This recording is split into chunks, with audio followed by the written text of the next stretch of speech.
was I going to say? Oh, yeah. Today we're doing the mathematical teaching practices, and there's 8 of them, so we're going to talk about each one. Yes. So I guess I'll start. The first one is establish mathematical goals to focus learning. My definition that I got from the book, like what I reworded it as, is figuring out the goals of the lesson beforehand. So during the lesson, the students can learn the language a teacher uses to be oriented towards the goal. I don't know if that makes sense. Does that make sense? Yeah. Mm-hmm. Okay. Wait, I think I'm really confused. I think my Can wording. I see your book for a second? Yeah. It's just basically it's just you have the book right underneath. I was looking for it in my bag. Oh my god. Sorry, guys. So I feel like this could like relate to like us like doing the lesson plan and like your whole lesson is basically based off of like the goal. Mm-hmm. You know what I mean? That you want your students to have. Mm.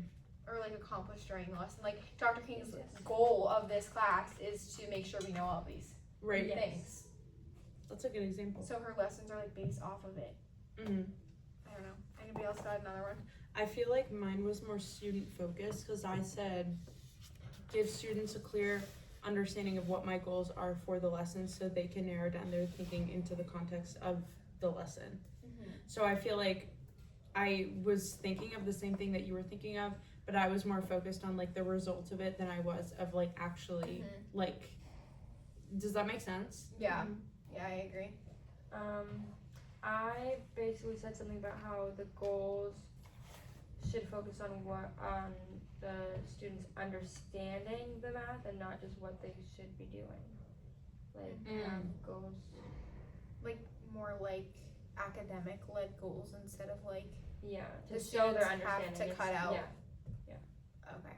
Yeah, I see what you're saying. I never thought of Like it the like that. students will make this, or instead of that, saying Yeah. the students will Yeah.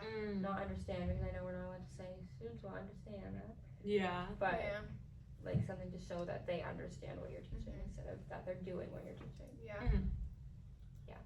I wrote that we use like its goals to let the students know what they should learn and what they should focus on. Mm-hmm. Okay. Good. Yes.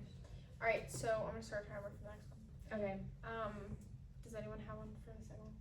Implement tasks that promote reasoning and problem solving.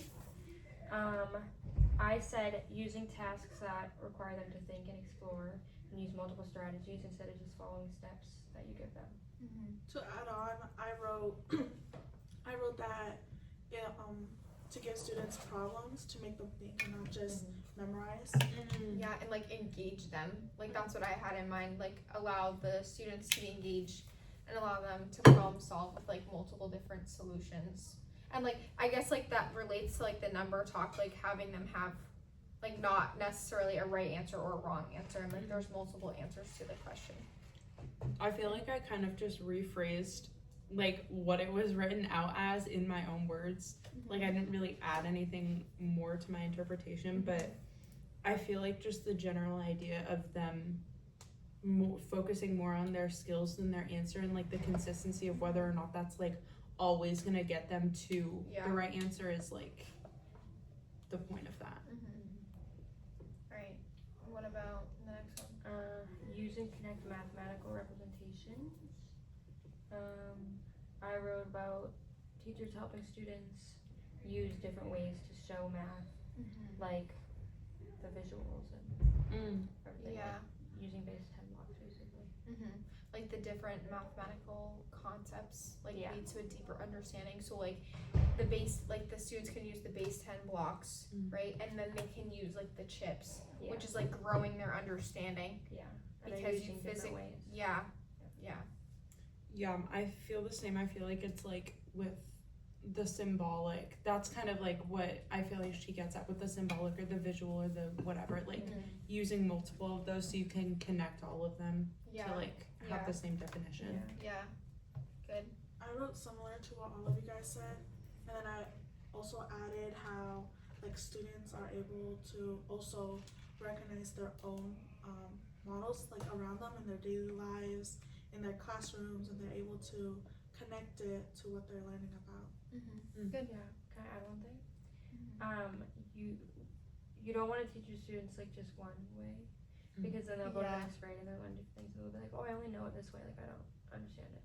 So then they'll have to learn it Yeah. again every other way. And then their math fluency will not be good. Yeah. For the fourth one, facilitate meaningful and mathematical discourse, I have facilitate mathematical discourse allows students to analyze and listen to what their peers are saying and thinking. And I feel like also with the number talk, like when I tell like the students, I'm like, make sure you listen to what other people in the class say, because like you can learn from them. Okay. And like, and also so they don't like repeat Yeah. the same thing again, because like, Yeah. I know, I feel like sometimes it happens in our class when like people like repeat the same thing with the number talks. Yeah. So it's like important for them to like listen. Yeah. I mean, this is kind of like self-explanatory. I put like encouraging the students to talk about math, explain themselves, and also responding to other people, like having a conversation about it. Not just like Yeah. the student talking to the teacher, but like the student talking to Yeah. the student. Right, and I feel like more communication is gonna make it stick better in their head. Yeah, I agree, because like I feel like this is a little bit off topic, but I feel like when like doing the podcasts are like so good because like we actually get to like talk about it, and Yeah. maybe like now I'll be able to Yeah. answer some questions next week. Who knows? I don't know. But Stay tuned. you know, yeah, stay tuned, Dr. King. You never know. All right. But like, yeah, yeah. Posing purposeful questions. You go. Or I was just gonna say asking questions that help the students to understand more. Like they have to think about it and answer it and explain their thinking. It's like what Dr. King did today, and how she mentioned like the carrying the one, right? And it's how it's not just a one, but Oh, it yeah. becomes a 10. Yeah. I feel like mine was like I would ask questions that I felt like would benefit the students and also would benefit me for like my own future instruction. Does that make sense? So Yeah. I could like clarify what they were thinking so I Yeah. knew how to help them. Yeah.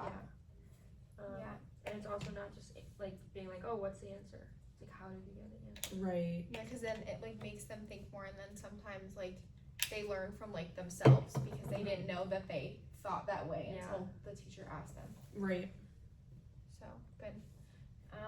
What are we on number 6? Mhm. Build procedural fluency from conceptual thinking, procedural understanding.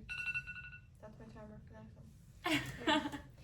I had fluency in mathematics, especially in procedures, can lead to students being more skillful in solving contextual and mathematical problems. And I feel like that's just like asking, like, why do you think that? Yeah. Again, That's what I put. like going further and like knowing what they're Yeah. thinking. It's kind of similar to like the questions one. Yeah. But I feel like the questions one could be like more specific to like not just like why do you think that, Yeah. but this one's like more like why do you think that, and like Yeah. stuff. I That's don't know. what I put, and I put something about not focusing on them memorizing the steps and how to do it, but why are you doing the steps? I said that I was linking like their thinking to like procedures so that they had kind of like more of a name for the stuff that they were doing so they knew that it was like actually purposeful and like rooted in something. I kind of like thought of this one as in like just knowing the basics of like the foundation. So like if you know multiplication, addition, subtraction, division, all of that, you can do algebra, which is like like right. you build up from you build up- Yeah. That's how I thought of that as. That's good. Perfect time, guys. Anybody want to start? For the productive struggle, right? Yeah. Yeah. I feel like I will. No, I feel like I know. I will. I was like, I feel like I wrote down, I had students struggle with the math a reasonable amount relative to learning so that they were not too challenged, but were also not bored and not learning anything. Yeah, because I feel like when things are easy, it's hard to want to be in the class anyways. Right. And like, if the students aren't struggling a little bit, that means it's too easy, and then they're not. Like, I think I just said the same thing twice, but then they're not learning anything. Mm-hmm. Yeah. So it's like important for them to struggle, but like not too much. Because then if they're struggling too much, then it's like, oh well, Right. you know. It's kind of like letting them sit there and think about it, like how King sits there and lets us think about the number talk first Mhm. before she tells us, oh, did anybody think about it this way? You sit there, let them think about it, and answer if they have answers, and then Yeah. if not, then you help them. But Yeah. Right. And then for the last principle, elicit and use evidence of student thinking. I said being able to assess this evidence of student thinking can allow teachers to understand how they can adjust how they teach to be able to support students' learning. So like asking those questions and like finding out what the students know, like support them further down the line. So then you can like change what you need to do or like reteach the lesson if you need to, or anything like that. yeah, I basically said the same thing. I said paying attention to how they think, and then using that information to guide your teaching. Yeah, I said the same thing too. Anybody else? No. No, yeah, me too. Okay, good. That was Now good. we'll memorize these. Yeah, we'll memorize them. I feel like it's harder to memorize them now. Yeah, Like if no, but I had a list, I'd be able to Yes. tell. I agree with Like I'd be you. able to tell you. I can't never yeah. memorize anything like I that. think Like, it's just too much. I think it's better that we know how to describe them rather than memorizing what each one is. Yeah. Yeah. Like if Dr. King had a list on the board, if she wanted to ask us, she could like whip it out, Yeah. It's and funny. then I could be like, oh yeah, it's that one. It's funny because I have noticed that like the teachers at my pre-prac talk about productive struggle like all the Oh time. my gosh. Really? Yes. That's crazy. Like they use those words too, and I'm like, I know what that is. Yeah. That's funny. That's good. Wow. But yeah, at least we know them what they are. She could put all of them on the board and be like, alright guys, which one is using tasks that require thinking and Yeah. exploring, and then we'd all be like, oh, it's that one. Yeah. And then it would be a little bit easier. I guess we just have to memorize. I think I have to like see it Yeah, me to actually too. connect. Yeah. Yeah. Okay, All we're right. done. All right. Thank you, Dr. King, for listening to us. I hope you enjoyed. Bye. Bye.